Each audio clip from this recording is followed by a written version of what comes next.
राजेश शिरभाते बातम्या देत आहे. ठळक बातम्या. तिसऱ्या राष्ट्रीय जल पुरस्कारांचं राष्ट्रपती रामनाथ कोविंद यांच्या हस्ते वितरण. महाराष्ट्र 4 पुरस्कारांनं सन्मानित. वित्त विधेयक 2022 आणि विनियोजन विधेयक 2022 संसदेत मंजूर. थेट परदेशी गुंतवणुकीत भारताचं पहिल्या 5 देशांमध्ये स्थान कायम असल्याची केंद्रीय अर्थमंत्र्यांची माहिती. गरिबांना सक्षम करण्यासाठी सरकार प्रयत्नशील असल्याचं प्रधानमंत्री नरेंद्र मोदी यांचं प्रतिपादन. आणि कोरोना प्रादुर्भाव कमी झाल्यामुळे अमेरिकेच्या कमी जोखमीच्या यादीत भारताचा समावेश. जलव्यवस्थापन क्षेत्रात केलेल्या उल्लेखनीय कार्यासाठी सुरडी ग्रामपंचायत सोलापूर, दापोली नगर पंचायत रत्नागिरी, ग्रामविकास संस्था औरंगाबाद या गैरसरकारी संस्थेला आणि दैनिक अॅग्रोवनला राष्ट्रपती रामनाथ कोविंद यांच्या हस्ते राष्ट्रीय जल पुरस्कारानं आज सन्मानित करण्यात आलं. नवी दिल्ली इथल्या विज्ञान भवनात केंद्रीय जलशक्ती मंत्रालयाच्या वतीनं तिसऱ्या राष्ट्रीय जल पुरस्कारांचं आयोजन करण्यात आलं होतं. देशात सुरू असलेल्या जलसंरक्षण कार्यक्रमात समाजाच्या सर्व घटकांनी सक्रिय सहभाग घेतला तर भारत पुन्हा एकदा सुजलाम सुफलाम होईल असं मत राष्ट्रपती रामनाथ कोविंद यांनी यावेळी व्यक्त केलं. भारतीय संस्कृतीत पाण्याचा मुख्य स्रोत असलेल्या जीवनदायी नद्यांना अनन्यसाधारण महत्त्व आहे. मात्र हवामान बदल, प्रदूषण आणि वाढती लोकसंख्या यासारख्या कारणामुळे देशाची जलसंपदा कमी होत आहे असं राष्ट्रपती म्हणाले. जलसंकट हा जागतिक प्रश्न बनला असून त्याची तीव्रता कमी करण्यासाठी आजपासूनच जागरूक पावलं उचलणं गरजेचं आहे असंही ते म्हणाले. सुरडी या गावानं लोकसहभागातून पाण्याची उपलब्धता वाढवून दुष्काळावर मात केली आहे. सुरडीमध्ये एकेकाळी दुष्काळाचं सावट होतं, मात्र लोकसहभागातून 60 लाख रुपये एवढा निधी जमा करून पाण्याच्या पातळी वाढवण्यासंदर्भात कामं केली गेली. याचा परिणाम गावाबाहेर गेलेले लोक पुन्हा परत आलेत. दापोली येथील नारगोली धरण पुनरुज्जीवन मोहीम यशस्वी करून येथील नगरपंचायतीनं लोकसहभागातून पाणी टंचाईवर मात केली. त्याचबरोबर धरणाचंही मजबूतीकरण, खोलीकरण केलं. 11 श्रेणीत 57 पुरस्कारांचं वितरण करण्यात आलं. जलसमृद्ध भारताचं स्वप्न साकारण्यासाठी सरकार राबवत असलेल्या जलशक्ती अभियानाची राष्ट्रपतींनी प्रशंसा केली. यावेळी केंद्रीय जलशक्ती मंत्री गजेंद्र सिंह शेखावत, केंद्रीय जलशक्ती राज्यमंत्री प्रल्हाद सिंह पटेल, विश्वेश्वर डुडू आणि वरिष्ठ अधिकारी उपस्थित होते. वित्त विधेयक 2022 आणि विनियोजन विधेयक 2022 संसदेत मंजूर झालं. त्यामुळे 2022-23 साठीचं अर्थसंकल्पीय कामकाज संसदेनं पूर्ण केलं आहे. या विधेयकांवर राज्यसभेत झालेल्या चर्चेला उत्तर देताना अर्थमंत्री निर्मला सीतारामन यांनी सांगितलं की थेट परदेशी गुंतवणूक मिळवणाऱ्या देशांमध्ये भारतानं पहिल्या 5चं स्थान कायम राखलं आहे.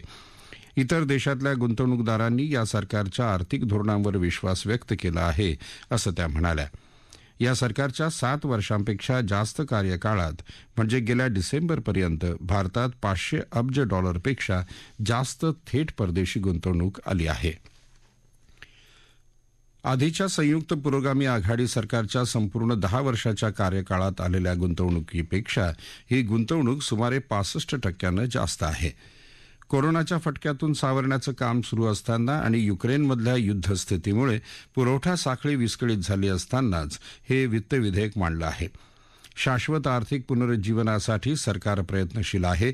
सामान्य माणसावर बोजा टाकणाऱ्या स्रोतांवर अर्थसंकल्पाचा भर असता कामा नये असे निर्देश प्रधानमंत्री नरेंद्र मोदी यांनी दिले होते. त्यामुळे यात कोणतीही करवाढ नाही. उलट आरोग्यविषयक पायाभूत सुविधा वाढवण्यावर भर दिला आहे असं सीतारामन यांनी सांगितलं. या चर्चेत सहभागी होताना शिवसेनेच्या प्रियंका चतुर्वेदी यांनी महागाईच्या मुद्द्यावरून टीका केली. महागाईमुळे सामान्य माणूस खचला आहे. पेट्रोल डिझेलचे भाव दररोज वाढत आहे असं त्या म्हणाल्या. क्रिप्टोकरन्सीबाबत कोणताही कायदा आणण्याआधीच त्यासंबंधीच्या व्यवहारावर कर आकारणारा भारत हा एकमेव देश आहे अशी टीका त्यांनी केली.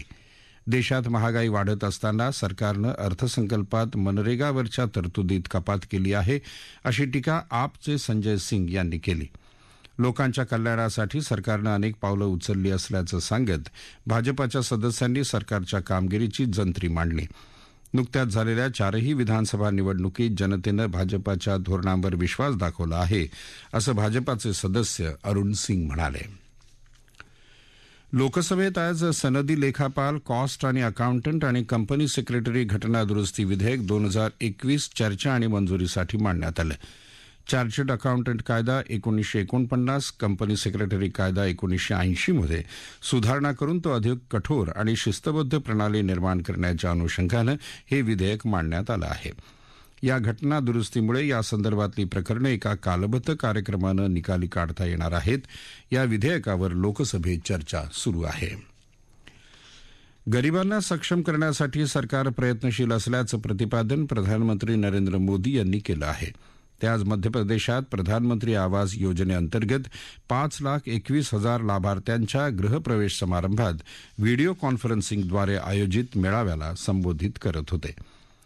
इमानदार सरकार आणि सक्षम गरीब यांच्या संयुक्त प्रयत्नांनी गरिबीवर मात करता येते असं ते म्हणाले. गरिबाला घर मिळालं तर त्याला स्थैर्य मिळतं आणि तो सक्षम झाला तर गरिबीशी लढण्याचं त्याला बळ मिळतं.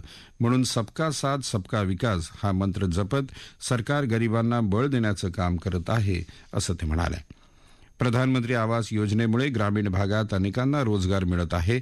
या योजनेअंतर्गत पुढच्या 6 महिन्यात आणखी 80,000 कोटी रुपये खर्च केले जाणार असल्याचं त्यांनी सांगितलं. या राष्ट्रीय बातम्या आकाशवाणीच्या मुंबई केंद्रावरून देत आहोत. आकाशवाणीच्या मराठी बातम्या www.newsonair.gov.in/marathi या संकेतस्थळावर वाचता येतील.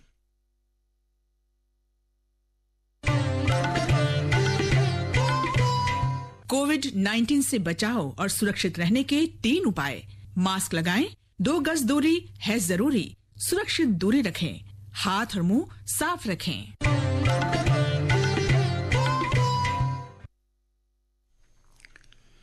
राष्ट्रीय बातमीपत्रात आपलं पुन्हा एकदा स्वागत.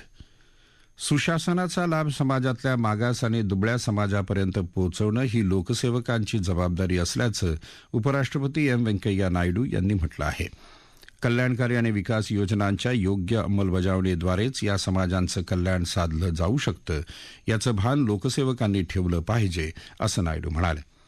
ते आज नवी दिल्ली इथं भारतीय लोक प्रशासन संस्थेच्या 68व्या स्थापना दिनानिमित्त आयोजित करण्यात आलेल्या डॉक्टर राजेंद्र प्रसाद आंतरराष्ट्रीय स्मृती व्याख्यानात बोलत होते. नागरिकांच्या गरजांचा विचार करून लोकसेवकांनी प्रभावी सेवा पुरवाव्यात असं नायडू यांनी सुचवलं. अशा सेवा पुरवण्यासाठी लोकसेवकांनी सदैव प्रयत्नशील राहिलं पाहिजे असंही नायडू म्हणाले. क्षयरोगाच्या उपचारासाठी वापरण्यात येणाऱ्या बेडॅक्युलिन आणि डेमामालिन या औषधांचा कोणताही तुटवडा नाही असं आरोग्य आणि कुटुंब कल्याण राज्यमंत्री डॉक्टर भारती पवार यांनी राज्यसभेत एका प्रश्नाच्या लेखी उत्तरात सांगितलं. क्षयरोग निर्मूलन कार्यक्रमाअंतर्गत सर्व औषधं विनामूल्य दिली जात असल्याचंही त्या म्हणाल्या. डेलामलिन हे औषध आंतरराष्ट्रीय बाजारात 190 रुपयांना मिळत असलं तरी ते 140 रुपये प्रति गोळी या दरानं उपलब्ध करून दिलं जात असल्याचंही त्यांनी सांगितलं. अनुसूचित जाती आणि अनुसूचित जमाती घटना दुरुस्ती विधेयक 2022 आज राज्यसभेत चर्चेसाठी घेण्यात आलं. या विधेयकानुसार 1950 साली देण्यात आलेल्या झारखंडमधल्या भोगटा जमातीला अनुसूचित जमातीतून वगळण्याच्या आदेशाची दुरुस्ती करण्यात येणार असल्याचं आदिवासी कल्याण मंत्री अर्जुन मुंडा यांनी या विषयावर चर्चा करताना सांगितलं. या घटना दुरुस्तीनुसार झारखंडमधल्या काही जमातींचा अनुसूचित जमातीच्या सूचीमध्ये समावेश करण्यात येणार आहे. देशात पर ड्रॉप मोर क्रॉप योजनेअंतर्गत 2015 पासून आतापर्यंत 62 लाख हेक्टरहून अधिक शेतजमीन सिंचनाखाली आली आहे अशी माहिती कृषी आणि शेतकरी कल्याण मंत्री नरेंद्र सिंग तोमर यांनी एका प्रश्नाच्या लेखी उत्तरात लोकसभेत दिली. यासाठी सरकारनं 15 कोटींहून अधिक निधी दिला असून ठिबक सिंचन लागू करण्यासाठी छोट्या शेतकऱ्यांना 55% अनुदान दिलं जात असल्याचं तोमर यावेळी म्हणाले. सरकार बहुराज्यीय सहकारी संघटना कायदा 2002 मध्ये सुधारणा करण्याच्या विचारात आहे अशी माहिती सहकार मंत्री अमित शहा यांनी एका प्रश्नाच्या लेखी उत्तरात दिली. बदलत्या आर्थिक धोरण काळातही या कायद्याच्या प्रभावी अंमलबजावणीसाठी कायद्यात सुधारणा आवश्यक असल्याचं ते म्हणाले. फिल्म इन्स्टिट्यूटच्या कामाची पडताळणी करण्यासाठी सरकारनं कुठलीही समिती स्थापन केलेली नाही असं माहिती आणि प्रसारण मंत्री अनुराग ठाकूर यांनी एका प्रश्नाच्या लेखी उत्तरात सांगितलं. ईशान्येकडच्या राज्यातल्या लोकांना फायदा मिळावा यासाठी कोलकात्याच्या सत्यजित रे फिल्म आणि टेलिव्हिजन इन्स्टिट्यूटची उपशाखा अरुणाचल प्रदेशात सुरू करणार असल्याचं त्यांनी सांगितलं. देशातल्या प्रत्येक जिल्ह्यात क्रीडा विद्यालय उभारण्याची सरकारची कोणतीही योजना नाही, अशी माहिती युवा आणि क्रीडा मंत्री अनुराग ठाकूर यांनी लोकसभेत दिली. क्रीडा मंत्रालयानं देशातली 9 विद्यालयं आणि 28 मुलांच्या सैनिक क्रीडा कंपन्या खेलो इंडिया योजनेला जोडल्या असून लवकरच आणखी 247 क्रीडा अकादमी जोडल्या जाणार आहेत, असं त्यांनी सांगितलं. अमेरिकेनं कोविड-19 प्रभावित देशांच्या यादीत भारताचा समावेश आता लो रिस्क गटात केला आहे. अमेरिकेनं यापूर्वी भारताला हाय रिस्क गटात ठेवलं होतं. अमेरिकेच्या केंद्रीय रोग नियंत्रण आणि प्रतिबंधक मंडळानं भारतात जाऊ इच्छिणाऱ्यांनी संपूर्ण लसीकरण करून प्रवास करण्याच्या सूचना दिल्या आहेत. वाणिज्य आणि उद्योग मंत्री पियुष गोयल यांनी आज रत्न आणि दागिने उद्योगाला त्यांच्या 35 अब्ज अमेरिकी डॉलर इतक्या निर्यातीचं उद्दिष्ट वाढवून ते 100 अब्ज अमेरिकी डॉलरपर्यंत नेण्याचं आवाहन केलं. ते दुबई इथं भारतीय दागिन्यांच्या प्रदर्शनाच्या उद्घाटन प्रसंगी बोलत होते. प्रधानमंत्री नरेंद्र मोदी यांनी रत्न आणि दागिने क्षेत्राला नेहमीच महत्त्व दिलं असून या क्षेत्राला सर्वोच्च क्षेत्र बनवण्याचा त्यांचा मानस असल्याचं गोयल यांनी सांगितलं.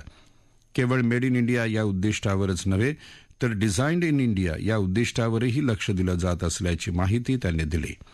दागिने हा आपल्या संस्कृतीचा आणि परंपरेचा अविभाज्य घटक असल्याचंही गोयल म्हणाले.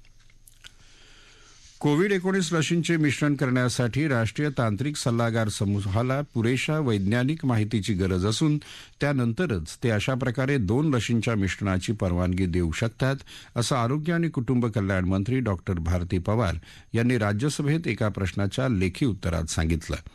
केंद्रीय मानक औषध नियंत्रण संस्थेनं लशींच्या मिश्रणाच्या चाचणीची परवानगी दिली आहे, असंही त्या म्हणाल्या. राज्यात आज कोविड-19च्या 103 नव्या रुग्णांची नोंद झाली तर 107 रुग्णांनी कोरोनावर मात केली. राज्यात आज कोरोनामुळे एकाही रुग्णाच्या मृत्यूची नोंद झालेली नाही. राज्यात आतापर्यंत 78,73,722 जणांना कोरोनाची लागण झाली. त्यापैकी आतापर्यंत 77,24,982 रुग्ण बरे झाले तर 1,47,780 रुग्ण दगावले. सध्या राज्यात 960 रुग्णांवर उपचार सुरू आहेत. हिंगोली, वाशिम आणि यवतमाळ या जिल्ह्यांमध्ये एकही उपचाराधीन रुग्ण नाही.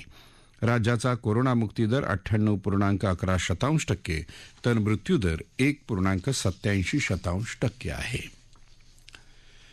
रशिया आणि युक्रेन यांच्यामध्ये आज इस्तांबूलच्या डोल्माबाहेस महालात प्रत्यक्ष चर्चेला सुरुवात झाली आहे. आतापर्यंत जवळजवळ 20,000 लोकांचा जीव घेणारं आणि 10 लाख लोकांना बेघर करणारे युद्ध थांबवण्याच्या दृष्टीनं यावेळी चर्चा झाली. टर्कीचे अध्यक्ष टायाप एर्डोगन यांनी या दोन्ही देशांना हे युद्ध ताबडतोब थांबवण्याचं आवाहन केल्याचं एका टर्की वृत्तपत्रानं म्हटलं आहे.